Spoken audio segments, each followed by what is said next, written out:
we're going to be going through in the next a little more than 30 days. Exactly. And Richard, what, we now that they've opened the email and they're starting to read it, I mean, once they've opened it, again, make sure that it is not misleading. But and Matthew provided, as I said, that tip I just shared again, but what is a rule of thumb when you're putting together your email?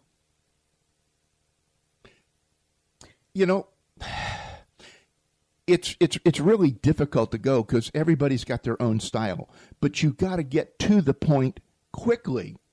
And once you make your point, they're either with you or they're gone. So after that, you can bring the information to them that you want. So you can have that educational moment, that informative moment, and have your bullet points or deliver it in an essay style. But you got to get them in there. If they're not hooked, they're gone. And we touched on the mobile responsive importance of being, and again, that's why we love Constant Contact, because every email we put together, it's mobile responsive. It's just like our websites. We went through it with websites about 18 months ago, bringing mobile responsive websites together. Otherwise, you just see your whole website as an image.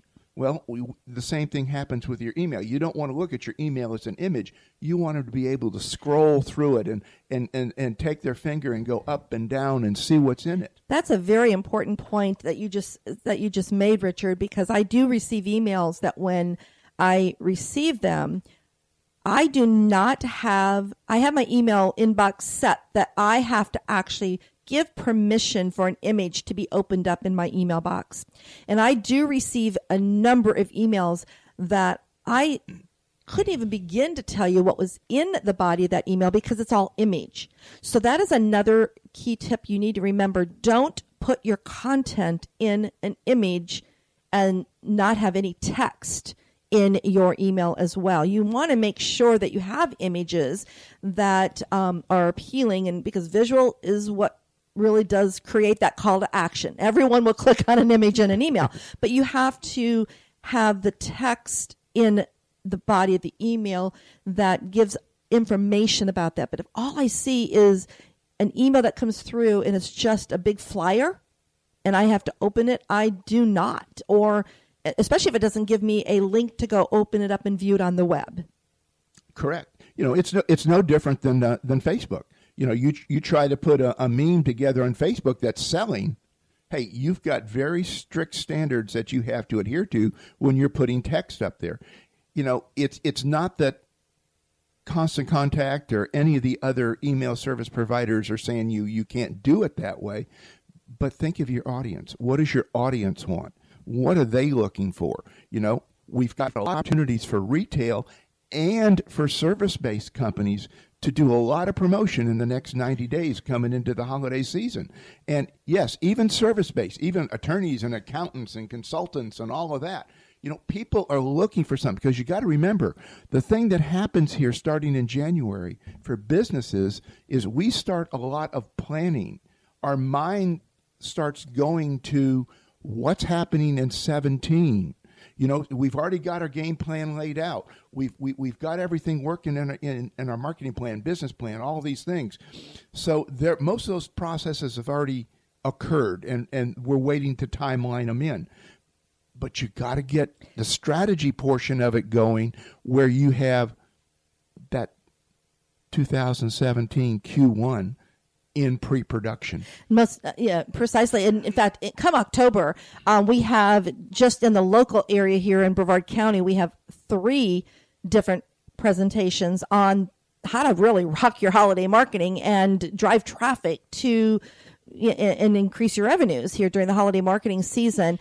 But we'll be doing some webinars on that, as well as some following that up with some email marketing webinars, because email marketing, if you have not implemented that in part of your strategy for marketing and social media, we're going to share share and show you, I should say, how simple it is and how valuable it is, not only to you, but to your clients and your prospective clients as well. So stay tuned for that. Now, also keep in mind when the body of your email, less is best.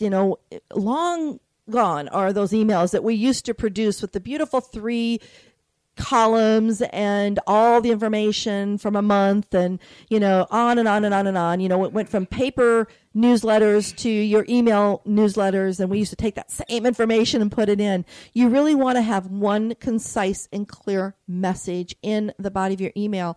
And because it's what Matthew said, over 50% are reading emails on their computer, you want to make sure that your strong call to action is at the top of the email, also known as the subject line, the scroll.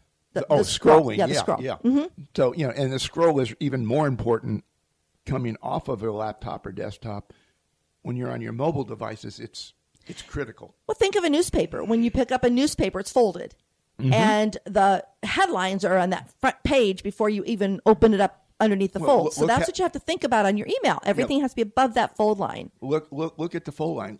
Go to your grocery store and look how they display newspapers and magazines. I mean, you go to the checkout line and immediately to your left on the conveyor belt up high, you see all of the magazines. Look at their subject lines. Incorporate those words into what you're doing for your subject line. How do you do that? Well, I can't buy all those magazines. No. Pull out your smartphone and take a picture of it. And build what we call a swipe file, because those are great ideas that you can implement down the road when you're putting together your marketing. Yeah, it's this isn't rocket science, but it's a lot of fun to come up with these ideas. Oh, yeah. Because they will affect the way you communicate with people, too, after you've done it for 4 or 5, 6 months. Your vocabulary is going to start changing when you're making conversations, at chamber events, at networking opportunities, at things that are just happen during the holiday season when you're at parties and mixers. Now, once you have somebody that they've accepted your email in their inbox, they've opened it and they've read it, how do you start making money on it? Where's those results, right? Absolutely so. But go back to what we said. Where do you start driving the results? And that is your website. And your website has to have the same care and consideration as your advertisement or your email. So you have to have those words that you were enticing those people in there. You have to have and talk about what was in your email. Don't lead them there and then talk about something totally different. So it's that intentionality that we have to have in all marketing. We have to be the same way within our email marketing as well. Have a great, strong call to action. And, that way, if you have that strong call to action within your email, and when you're using a tool like Constant Contact, you will be able to see after those emails have been delivered and you go into what we call your back office and you look at all the details about that email, you can see who clicked on what link, what what image they clicked on. And it really, to me, it's more important to increase your click-throughs than it is really your opens. Because the click-throughs, those are the people that are going to take action, or at least they've gone to that next step. We now can reach out to them and ask questions of them because we have their email. We have their name if you've collected at least their first name when you've collected their email. And you've got through that first level of trust. Okay, they want to see more. They're interested. So when you put out your next communication, you need to have all these points that people were interested in where they were clicking on, and you need to keep on addressing it and refine your message until the point that now that they're clicking through, they're actually clicking for more information, or my favorite, the Buy Now button. Love that Buy Now button. Well, and just remember, for email, as I call success tip, there's what I'm hearing Matthew shared, what we're sharing right now, there's no other medium that can reach as many customers as quickly and cost effectively as email marketing can. And I hear this, but Sherry, I have all these fans on my Facebook page. They're there and I don't have to worry about anything delivered into their inbox. Here's the thing. You may have 1,000 plus fans on your Facebook page, but are they all really engaging with you? How do you know if they are actually seeing your posts that you're putting out there on Facebook? We're not in control of that algorithm that Facebook shows. And right now, Facebook is a public corporation. They need to make money. So they have deliberately reduced the visibility of your posts, wanting you to, one, boost a post, or even better for you because of is do a Facebook ad. And that's the key thing there. Yes, you can reach a great audience on Facebook with Facebook ads, but it is going to cost you some money. Now, email marketing is not free. It is an investment. All of your marketing should be an investment. None of it should be an expense. It needs to be an investment that you're using wisely to expand your brand and your visibility.